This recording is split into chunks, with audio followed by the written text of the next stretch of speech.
दोस्तों, television show की जानी मानी एक्ट्रेस और हाल ही में बिग बॉस सीजन 14 की विनर बनी रुबीना दिलैक को तो आप सभी अच्छी तरीके से जानते होंगे, जिन्होंने अपनी एक्टिंग की अदाओं के साथ साथ टेलीविजन के शो बिग बॉस 14 में अपने शानदार प्रदर्शन से लाखों करोड़ों लोगों के दिलों में अपनी एक अलग पहचान बनाई है। साथ ही आपको बता दें कि बिग बॉस सीजन 14 से पहले रुबीना टेलीविजन के शो शक्ति अस्तित्व के एहसास की में काम कर रही थी और इस शो को छोड़कर ही वो बिग बॉस सीजन 14 में गई थी। लेकिन हाल ही में मिली खबरों के मुताबिक बताया जा रहा है कि रुबीना दिलैक टेलीविजन के शो शक्ति अस्तित्व के एहसास में फिर से वापसी करने वाली है। लेकिन अब सवाल ये है कि रुबीना ने इस शो को छोड़कर बिग बॉस में हिस्सा क्यों लिया था और क्या वाकई रुबीना अब दोबारा से अपने शो शक्ति अस्तित्व के एहसास की में वापसी करने वाली है।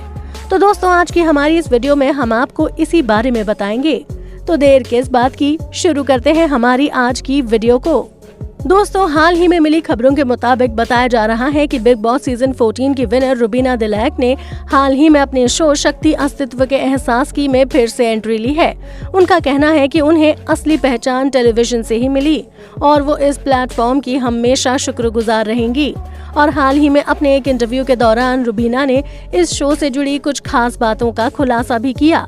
वहीं इस इंटरव्यू के दौरान उन्होंने ये भी बताया कि बिग बॉस का टाइटल जीतने के बाद उनकी जिंदगी काफी बदल गई है। अपने इंटरव्यू में रुबीना ने बताया कि शक्ति अस्तित्व के एहसास की ये मेरा अपना शो है और मैं 4 साल तक इस शो का हिस्सा रह चुकी हूँ और इसीलिए जब मैं इस सेट पर वापस लौटी तो मुझे लगा कि मानो मैं अपने घर लौट आई हूँ, क्योंकि शो में सिर्फ कुछ स्टार कास्ट बदले हैं। उनके अलावा पूरी team, spot boy, technicians, director सब लोग वही हैं जिनके साथ वो पहले काम कर चुकी हैं। साथ ही उन्होंने ये भी बताया कि मैं फिर से सौम्या के किरदार में आई हूँ, लेकिन इस बार ऑडियंस को मेरा एक नया रूप देखने को मिलेगा और इस बार मैं बहुत ज्यादा चैलेंजिंग और रिस्क फैक्टर के साथ इस किरदार में लौटी हूँ। रुबीना ने यह भी कहा कि सच कहूं तो जब मेकर्स ने मेरे सामने इस शो में लौटने का प्रस्ताव रखा तो उस समय मेरे पास इस ऑफर को ठुकराने की कोई वजह नहीं थी, क्योंकि वो मेरे साथ एक नए सिरे से काम करना चाहते थे और इसीलिए मैंने तुरंत हामी भी भर दी। लेकिन दूसरी तरफ खबरों की माने तो कहा जा रहा है कि रुबीना इस शो में सिर्फ कुछ एपिसोड्स के लिए ही शामिल हो रही हैं और इस बारे में रुबीना से पूछने पर रुबीना ने कहा कि देखिए, हर चीज TRP पर निर्भर करती है और मैं भी काफी नर्वस हूँ कि पता नहीं लोग मुझे फिर से एक्सेप्ट करेंगे या नहीं, यानी कि ऑडियंस को रुबीना फिर से सौम्या के रूप में पसंद आती भी हैं या नहीं। तो मैं तो उम्मीद करती हूँ कि मैं इस शो में काफी लंबे समय तक नजर आऊंगी। वैसे देखा जाए तो पिछले कई सालों से बिग बॉस अपने कंटेस्टेंट के करियर के लिए लाइफ चेंजिंग साबित हुआ है। ज्यादातर टेलीविजन इंडस्ट्री से जुड़े हुए कंटेस्टेंट इस रियलिटी शो के बाद फिर से इस प्लेटफॉर्म पर लौटने से घबराते हैं। वहीं रुबीना ने रियलिटी शो जीतते ही फिर से टीवी शो में वापसी कर ली है।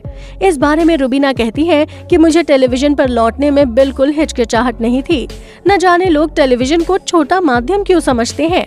ऐसे कई लोग हैं जो इसी प्लेटफॉर्म के माध्यम से अपने करियर में आगे बढ़ते हैं, लेकिन अब लौटना नहीं चाहते। मैंने अपनी शोहरत, पहचान, जो कुछ भी पाया है वो टेलीविजन से ही पाया है। यदि शक्ति सीरियल को मेरी जरूरत है तो मेरा फर्ज है इसका साथ देना, क्योंकि टेलीविजन को मैं कम नहीं समझती। हाँ, इसके साथ साथ दूसरे प्लेटफॉर्म्स को भी मैं एक्सेप्ट कर रही हूँ। रुबीना ने आगे बताया कि बिग बॉस के बाद उनकी जिंदगी काफी बदल गई है।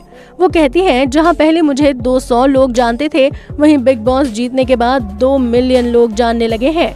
एक बड़े पैमाने से ये बदलाव मुझे देखने को मिला है और कई अलग अलग किस्म के ऑफर भी मुझे मिल रहे हैं और ये देखकर काफी अच्छा महसूस भी हो रहा है।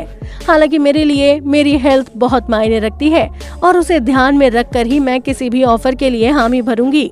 साथ ही आपको बता दें कि रुबीना को रोहित शेट्टी के शो खतरों के खिलाड़ी सीजन 11 के लिए भी अप्रोच किया गया था।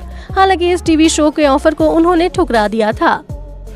तो दोस्तों, क्या आप भी रुबीना को अपने इस शो शक्ति अस्तित्व के एहसास की में दोबारा देखना पसंद करेंगे? आप अपनी राय हमें कमेंट करके जरूर बताएं और अगर आपको हमारी ये वीडियो पसंद आई हो तो इसे लाइक और शेयर करना ना भूलें। साथ ही टीवी इंडस्ट्री से जुड़ी और भी ऐसी ही तमाम इंटरेस्टिंग खबरें जानने के लिए आप हमारे चैनल को सब्सक्राइब भी जरूर कर लें।